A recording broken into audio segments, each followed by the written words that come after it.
everyone, and welcome to the More Joy podcast. This is episode 4. I am so excited today to have my friend in Joy. When I say joy, we're talking about real joy with the Joy Kindler. Okay, Hey. so I'm so excited. We met on LinkedIn, and I know I'm going to botch her name up, but I'm going to say it anyway. So not only is she the Joy Kindler, but she is Vicki Grady Longo. I know I forgot the J in there. I forgot, but she can explain more.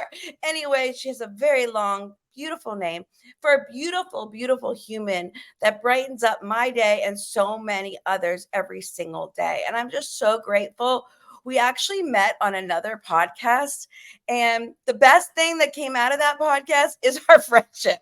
Absolutely.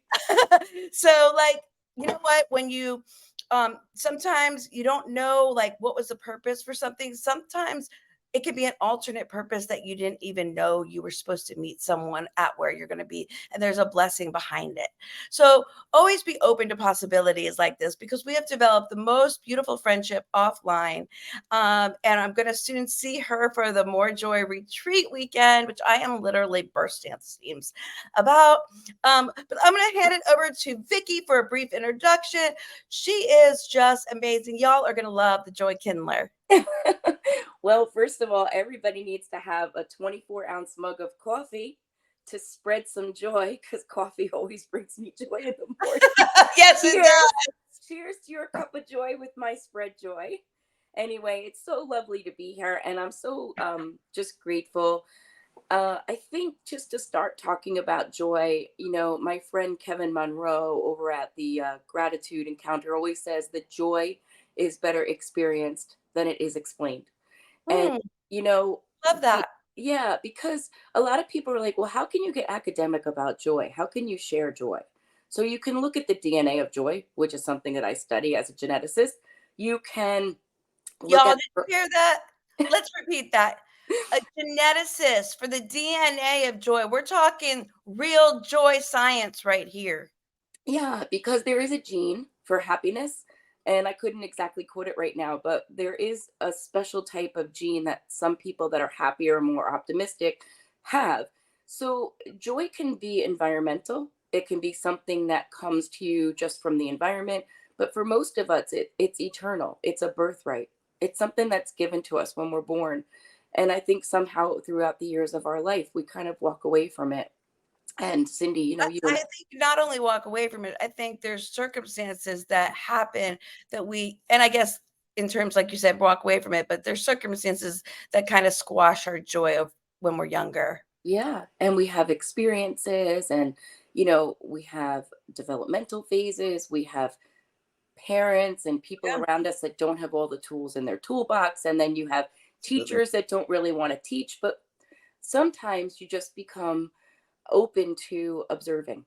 So when I was about 11 years old, my mom made sure that she put my sisters and I in the presence of other families that were theoretically healthy, right? And you have an opportunity to see how other people communicate, how there's resolution after an argument. There are people in the there are people who communicate and say what they mean and mean what they say. Absolutely. So all through my life, including last night when you and I had a one-on-one conversation about family, I could be in like the pit of despair right now. There is a hurricane going on around me. Yes. Actually, let me rephrase that. It's a tornado. And if Yes. I step one foot in either direction, I could get spun around and knocked down and lose everything. Absolutely. But And there, your joy would be completely just sucked right out if you yes, allowed it. If you yes, allowed it, yes. right? Sometimes I am drinking from a straw Mm, and I'm getting the air beneath the surface. But for me personally, we had, shared about when you have joy, you can find joy in sorrow. yeah, And when you're a grateful person, you can have gratitude in adversity. And one absolutely. of one of the things I've learned is joy never travels alone. It always comes with abundance and grace. So when you Love have that. I love that. I love Mhm. that. It's the jag of life. I And love then when you add grace, you can be living jagged along the sharper edges of life, which is my keynote. right. So to live jagged means every day you wake up with joy, abundance, grace, and gratitude. And that's where I am right now, sitting in this seat. When I woke up this morning, I just took my first breath.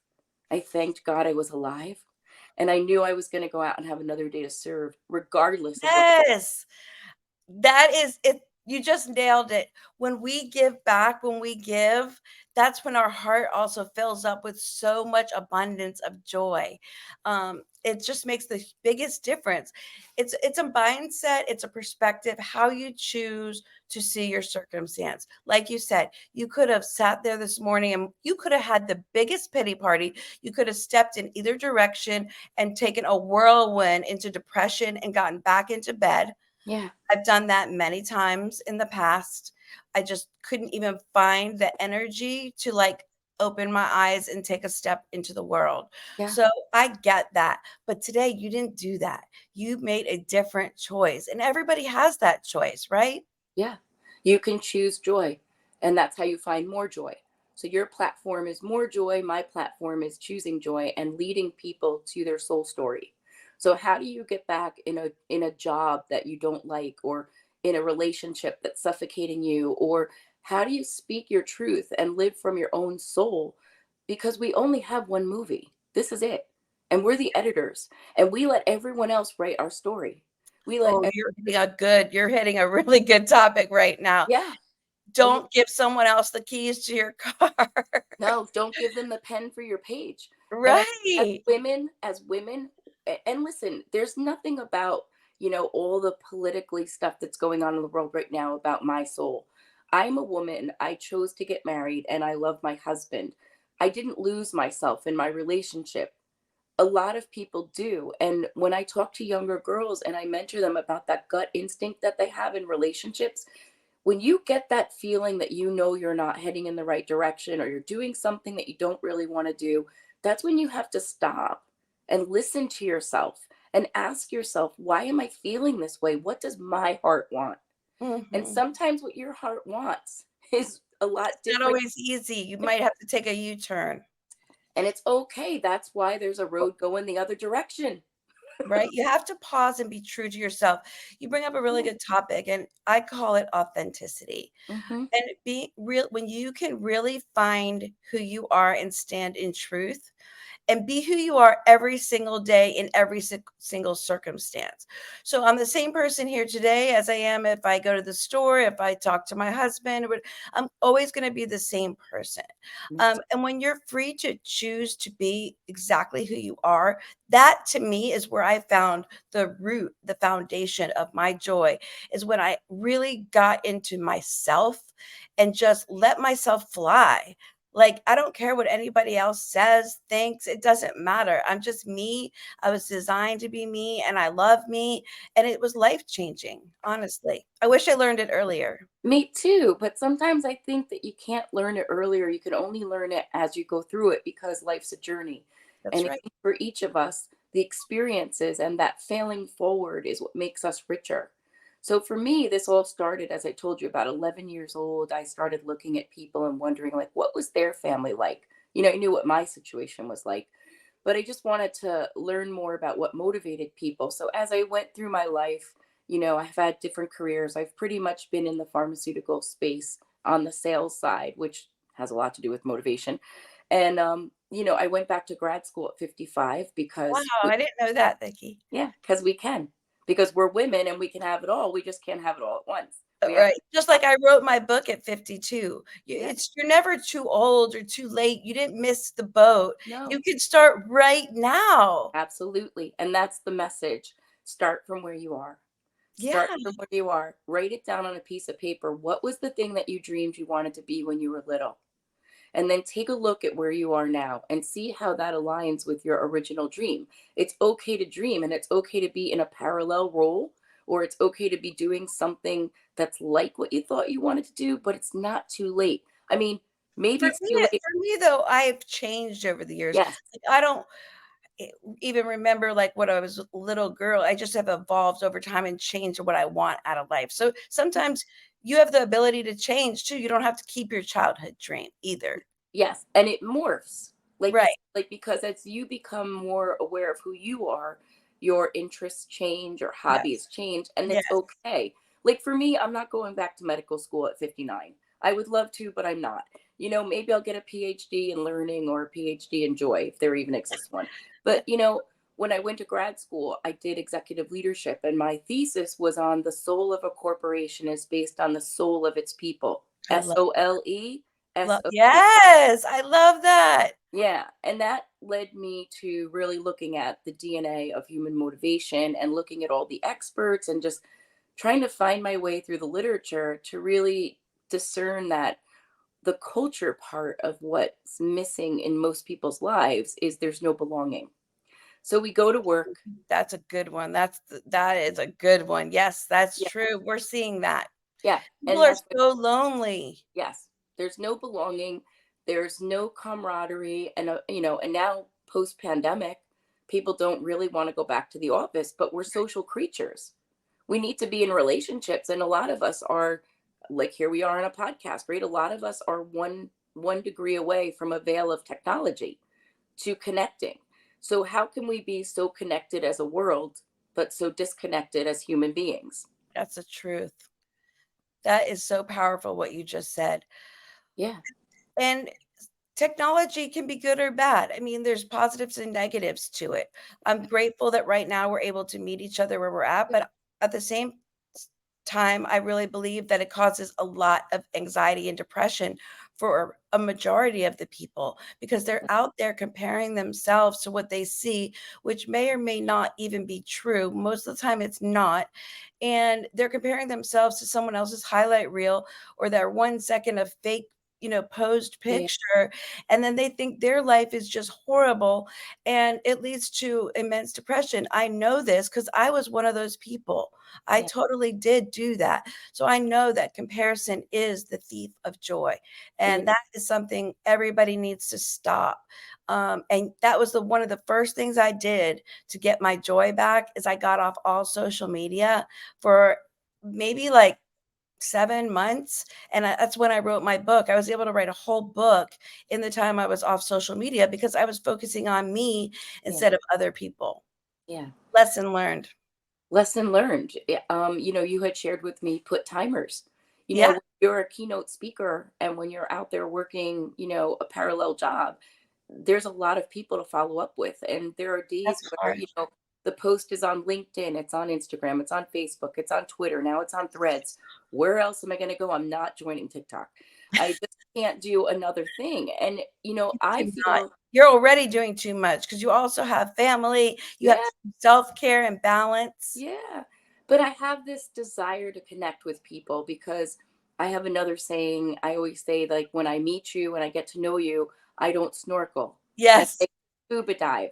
you I wrote want, that in I my did, yes, yes, you wrote that in the planner that's coming out today. yes. Um, say it again, say the whole Yay. I love that. So this is her quote that she put in the planner, More Joy, that is gonna be available hopefully later on Amazon today. But tell me your quote again. Just that I don't like to snorkel with people. I scuba dive because down in the depths is where the truth is, and it's murky. And sometimes you have to swim with people and stay with them. And a lot of people say, "Hello, how are you?" And then somebody says, "I'm fine," but you're not really fine. And No. are you really? And as the person asking, is it just being cordial, or do you really care? So when somebody writes something to me on LinkedIn in a DM, I want to answer them because my Absolutely. whole idea is when I post on LinkedIn, it is coming from my heart because I write about me. You I write live it. so beautifully. Thank I'm so you. glad you're gonna be an author. Thank When you. is I that am. coming out? September. So Yay! the first chapter of my book is being shared in an anthology. It's going to be called Mission, Hope, and Faith. And that book is 20 authors all sharing their soul song. Ugh, I cannot wait for that to come Yes. out. It's book two in a series, and I was asked to write the first time, and I actually didn't answer the call. I said no. So Well, the you know what? second, It goes back to timing. Now the timing was right. yes, You didn't and miss it. You weren't late. You yes, were right on right on time, Vicky. time. Yes, I really believe that. So, Cindy, what led you to joy? Oh, that's a great question. Now, a little Do we have different than enough time? Yeah. A little different than you. It sounds like you've like kind of been with it since 11 years old, right? Didn't you say Yes. that? Yeah. Yeah, mine was later in life, going through a very, and you and I have become friends, and and you actually helped me a lot through it. Mhm. But having some marital issues, I had a dog that was dying, I had a lot of work stuff going on. It was like the perfect storm. Mm, And I went from my jubilant, normal self to I can't even put 2 words together without tears in my throat and my eyes, laying in bed with my head under the pillow, like, oh my God, even thinking bad thoughts that I don't want to say. But like, I got really depressed. And so it wasn't till I don't even know the exact time, but it was a while, and then God woke me up in the middle of the night. He only speaks to me between certain hours, and that's how I know it's him. It's like around 2 to 4 range, like, and I don't ever wake up ever unless he's talking to me. Like so it's like really interesting. Like it's very clear when he's talking to me. Because I've come up with this analogy because I'm so like have too many tabs open all day long in my head. Like I can't focus. So he doesn't even try. And then at night, my mind is nice and quiet, and then he'll wake me up. And he did that day. And he like, I felt like it was a slap, honestly.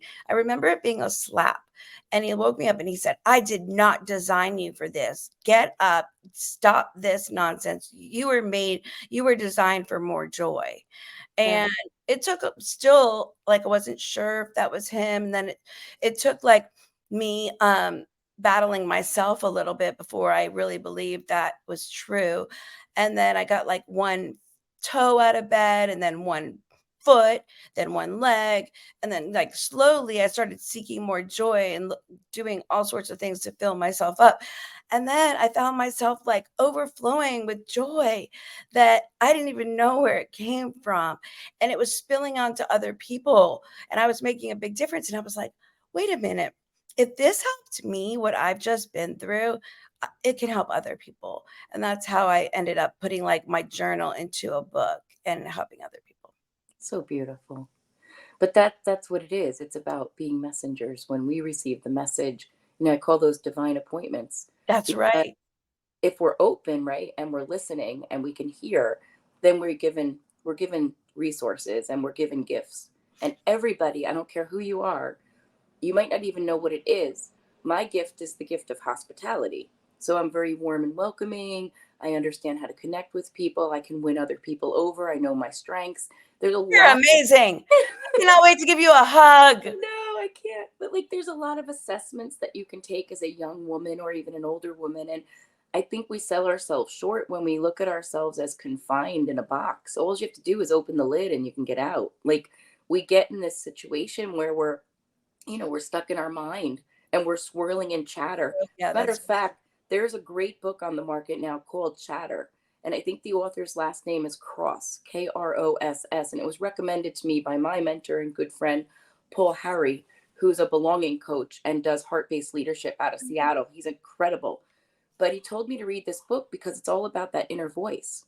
And how do you turn that down? And sometimes it's screaming at us, and we're not even aware that it's a story that we're telling ourselves. And you get stuck in that loop, right? It's like your rewind button just keeps yes. playing the same cassette, sorry, from the 80s. Just that, It yeah. just keeps playing But it over and yes, over. we are our worst enemy. We need to Yes. get out of our own way. The thoughts between our ears right here is what is the Yeah, problem. it is. And if we can change our mindset, change our thoughts, it changes everything. Yes. And I write about that. Some of the things I write about is how do you put yourself in a position of awe? How do you put yourself in a position of wonder? What do you do that was more childlike that will draw you back into the things that you love? So everyone that's in our space talks about nature, getting near Nature running is so water. powerful. I was Yeah. just out there today. Yeah. It Yeah. just fills me up. Yeah. There's nothing like nature, honestly. That's something that anybody can do right now is go out and see nature and see the awe in nature and hear the birds and look at the trees and the leaves and feel the air on you and the sunshine. it is magical. It is, and it will change your whole perspective and your almost your DNA for that amount of time because your chemicals, all those happy chemicals, the dopamine and the serotonin will Yes. will fill you up. It will Yes. make a difference. So instead of getting the dopamine hits from counting your likes and your impressions, go out and get the dopamine hit from watching a sunrise, Yeah. looking at the Right. stars. Yeah. When's the last time you went out and laid on your back and looked up at a night sky? What about walking through the grass with your bare I feet? love that. Tell me That's that called doesn't feel so good. grounding. I love that. Yes, Yeah. grounding. Even Yes. sand. Just go put Oh, your feet in sand. sand. Yes. Ugh, it's I know. unbelievable. But when somebody is blue and they're curled up in the fetal position on their couch Like and I've they been. can't even imagine, all as we have to do as fellow human beings is reach out a hand and just, Yes. if you know someone in your life that you've checked in on and they're not doing so well, just call them on the phone for 8 minutes. There's this 8-minute technique. Apparently an 8-minute phone call is the ideal amount of time to reconnect with someone and not give up your whole life on a phone call. Okay, I love that. I've never heard that before. I I didn't know it was 8 posted minutes. I posted the article, and Wow. it's just the most amazing thing. So basically, you tell someone, "Hey, I'm going to give you a call tomorrow morning for 8 minutes." The person in their head is like, 8 minutes? Yeah, Oh, I why? can do 8 minutes because people don't want to be on the phone for hours. No. So you set a timer and you reconnect for 8 minutes. I love that. I'm gonna try that myself. I tell everybody every single day, check on 3 people. I believe that you should particularly check on the people that you think are fine, that Yeah. you think are just having a great old life, because those are the people that are also struggling. Yeah, like me. Like I think, Everyone, it's all of us. It's not like you. It's all of uh, us. We are all more alike than we are different, we and are. we're all struggling with emotions. We all have the same emotions. We It do. might just be a little bit different, like situation, Yeah. but everybody struggles with the same emotions and things that are going on in their life. Yeah. And it's so important that we connect as humans that, like, I see you, I hear you, I get you, and we all do. Yeah. So just a reminder to everyone watching today, please check on 3 people today. You don't know the power of that. You can actually save someone's life. Yes, because when you do that, you are remembering, you are connecting, and you are celebrating life with other people. You yourself are remembered. When you write a handwritten note and the person gets it, they're hearing your voice. It's When true. you connect with somebody, that's the deeper part of life that we've kind of breeze over right now on these social media snippets. And then we celebrate with one another the successes, the sorrows, the adversities. But they used to sit on the front porch and talk about it, or they used to get around in a quilting bee. And now Yeah, there's other ways to do that. But that's why people are so this community yeah, driven and looking for something to belong to. So get out there. If you haven't done something lately, join a book club or start one. join the More Joy community. Join the More Joy community. Yeah. So Read. right, read. Get Cindy's More Joy book and get her new day planner. Thank you for the plug, Vicky. Yeah. Um, okay, so we are going to tie it up, but I like to ask my guests one last question. There are definitely people watching this today that are not feeling so joyful. We know that. That's life. That's how we are on many a days. But we've learned to navigate through it. Can you give them one tip today that they can go out and do something to change the feeling and lift their spirits? Yes. I think the most magical and the easiest one to do is tell someone else thank you. Hmm. Someone else know that you're grateful for them. I love I that. have these little tiny cards that I give out. They're called I'm Grateful for You. And they're from Kevin Monroe's movement. And I carry them in my wallet. And when someone does something for me, a waiter, a waitress, somebody in the grocery store, it's very easy to hand them a blank card. If you have time, you can write a little note on the back of what you're grateful for. But that sense of letting someone else know that you're grateful for them actually puts gratitude back in your own heart. It's reciprocal. And it's the first step that you can take. Love that. Just find one person that you can say, hey, you know what? I'm grateful for you. That is magical. That is beautiful. That is the best tip I have heard. And it's so simple. And it's free. Free. I mean, Yeah. Amazing. Thank you. If you wanna get those cards, it's imgratefulforyou.co. Okay. www.im, I'm gratefulforyou.co, and it's like 10 bucks for 11 cards. And the money goes to like make more cards. Never be too much grateful, honestly, though, Yeah. because that is the root of all joy is Yes. gratitude. Yes. So And don't stop dreaming. I love that. Well, it has been so much fun. We could talk forever, and we Cheers. always do. Up, yes. Cheers. Let's hold on. Cheers. I I love love that. you. Vicky, how can people connect with you? I know other people watching are going to be like, I need more Uh, you can call Cindy. No, I'm Vicky. kidding. Um, I'm on LinkedIn under Vicki J O'Grady Longo, and I'm on Instagram as Joy Kindler underscore live in jagged. You can find me. I'm around, and I'm a phone And if call you can't away. find her, ask me, who is your awesome guest? And I will tell you. Thank you, All Cindy. right. All right. Well, Thank have a you. beautiful day. Thank you for coming on. I love you. I love you more. Bye, friends. Bye.